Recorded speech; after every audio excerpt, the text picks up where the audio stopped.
When you think about Japan's contribution to the automotive world, the first few things that will probably pop in your head are the drifting AE86, the monstrous GTR, or perhaps some of those superbikes which sound like a splendid sunset and go as fast as the speed of sound. But there's also one more aspect of this Japanese automotive heritage which is not often talked about, and those are cruisers. Take for example the W series of motorcycles from Kawasaki, which have been around since the 60s. And today we have one such example, the W175 Street. It is the smallest and latest offering in the Kawasaki W lineup. So, in a market dominated by Enfields, why should you care about this little cruiser that is retro inspired? Let me tell you why.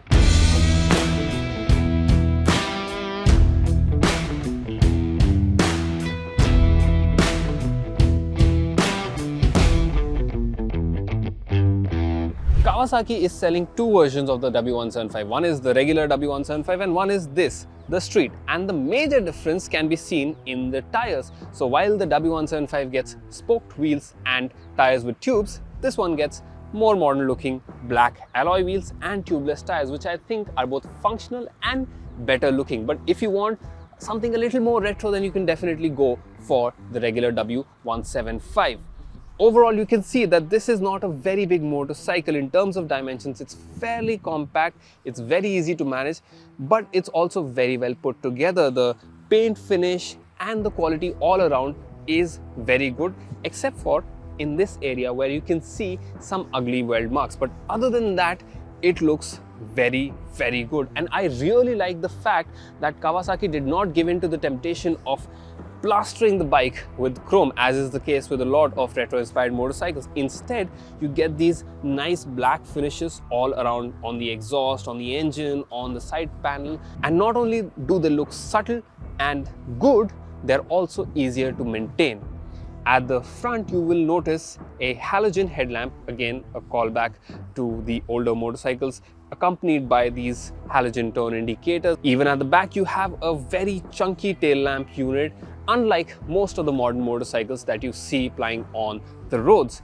Now, the headlamp, while it's halogen and is in theme with the retro styling, but sadly, when you're using the low beam, the throw is not quite far enough. I would have liked if the light spread was a little more. When you use the high beam, things do get better, but if you're using the low beam, the throw is not too much. As for color options, you have two options. One is this one, which I really like, and the other one is a little more flashy. It's in the Kawasaki green color, so you can pick and choose which one you like. Do let us know in the comments which one do you think looks better.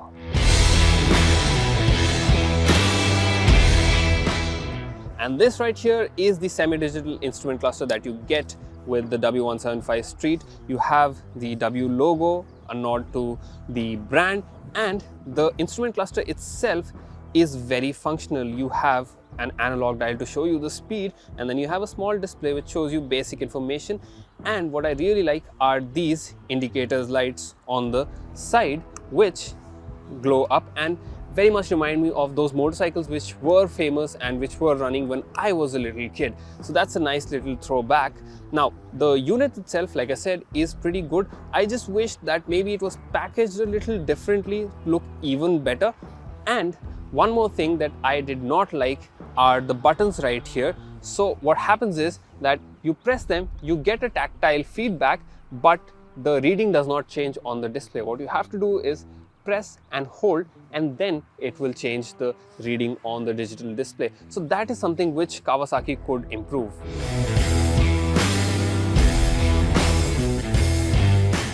If you buy the Kawasaki W175 Street, then you're probably a person who's not too eager to get to their destination. Rather, you're more into enjoying the journey as it happens. Too bad if you want a fast motorcycle, because fast this is exactly not. Because even though it has a 177cc single cylinder engine, the performance is less than that of the normal 150 or 160cc motorcycles that you see on the road. This one produces about 12.8 bhp and around 13 Newton meters of torque. So this is not exactly a quick motorcycle. But like I mentioned, the journey is still fun because the engine is very smooth. The gearbox, the 5-speed unit, is very much workable. You can easily shift through the gears. It does not mind, it does not hinder your progress. And the engine, like I said, even when you're cruising at 60-70 kmph, the engine feels very smooth, and that is something I came to appreciate. Now, the moment you go past 80 kmph, the vibrations start kicking in. And unless and until you reach the 100 kmph mark, the vibration will not get annoying.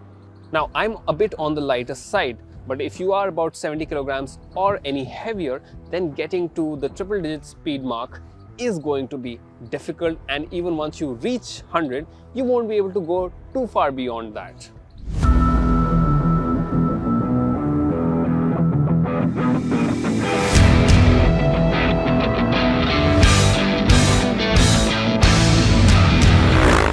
Another thing that surprised me was how comfortable this motorcycle is to ride. I mean, you get on it and you have a very relaxed and neutral riding position. So that means there is almost no pressure on your arms and on your shoulders to hold your body weight. The handlebar is not too far away from you. The foot peg position is fairly neutral, and the 786.5 mm seat height is also very accessible without becoming too cramped for a 6-foot tall person like me. Now, the seat cushion itself has enough space for 2 occupants. However, the width, well, that could have been a little more, because right now it feels a little too narrow, and that goes with the fact that the bike itself is not too big in terms of dimensions. And the suspension also makes your rides very comfortable. Even though you have a basic setup of telescopic forks at the front and a 5-step adjustable spring setup over at the back, it still does a very good job of soaking in the bad roads and the bumps that you will encounter in the city. However, surprisingly, the suspension is also sure-footed enough that, combined with the tires, if you take fast bends on this motorcycle, you will feel fairly confident. I would say more confident than you would expect from a fairly basic looking motorcycle. So even if you want to ride enthusiastically around a few tight twisty roads, then this machine will not disappoint. For the braking setup, you have a disc brake at the front and a drum brake at the rear, and you have single channel ABS. And considering that this bike does not really go very fast, the braking setup is adequate and the brakes do bring you to a halt quite nicely. The front brake does feel a little erratic when you have to use the entire travel of the lever, but in normal riding, that's not going to be a complaint.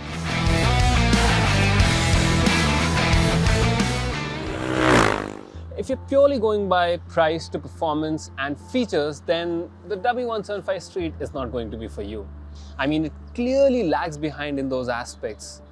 But what you get for 1.35 lakh rupees is a no-nonsense motorcycle that delivers pure riding joy. I mean, you pick it up, you get on the motorcycle, and you just ride. There's no learning curve, there's no getting used to anything, and there's nothing hindering your experience of riding. It vaguely feels familiar and almost feels like home. It's that easy and that comfortable to ride. What you're paying for essentially is nostalgia, that feeling of riding a motorcycle without any electronics getting between you, the metal, the rubber, and the tarmac.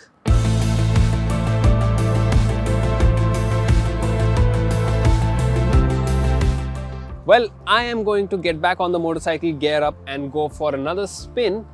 If you liked this review and this video, make sure that you like our video, and then maybe you can go onto our channel, watch some of our other reviews, comparisons, and other features that we do. And if you've not subscribed to our channel, well then, there's no time like now. Go hit that bell icon as well so that you're notified about all our uploads. This is Aakash Paul signing off for now, hoping that you follow all the rules on the road and drive and ride in a very safe manner. Bye-bye.